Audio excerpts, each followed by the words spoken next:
Hristovog iza patrijarha, u krsnom hodu krećući se oko hrama, 3 puta oko svete kapele Kuvuklije, i da vidim to što se rijetko kome daje da vidi kod živonosnog groba. Kada 3. put prođosmo oko hrama, jerusalimski patrijarh stade ispred zaključanih i zapečaćenih vrata groba Gospodnjeg. Ja stajah sa desne strane kod svjećnjaka ispred Kuvuklije, na samo 2 koraka od patrijarha. Patrijarha ovdje svukoše do stihara, sa njega skidoše mitru, sakos i omofor. Ostaje samo u stiharu. Policija i vlasti pregledaše patrijarha, potom otkinuše trake sa pečatima sa dveri kapele Kuvuklije i pustiše patrijarha u kapelu.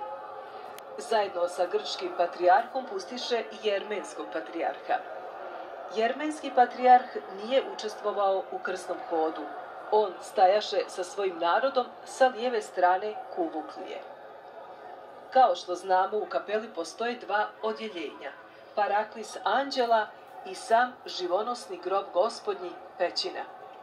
U unutrašnjost pećine groba ulazi samo pravoslavni grčki patrijarh, a ostali sa policijom i jermenskim patrijarhom ostaju u paraklisu anđela i čekaju ćutke.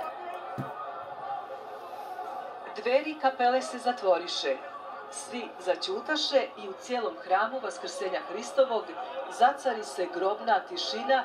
Svi bogomoljci u tišinu čekahu od Gospoda blagodatni oganj. Evo upravo baš kao i sada ovog trenutka. Treba reći da se na Veliki petak uveče prilikom pripremanja groba Gospodnjeg u Kuvukliji sva kandila i svijeće u cijelom hramu i u kapeli gase pod kontrolom policije. Na sredinu grobne ploče živonosnog groba postavlja se kandilo na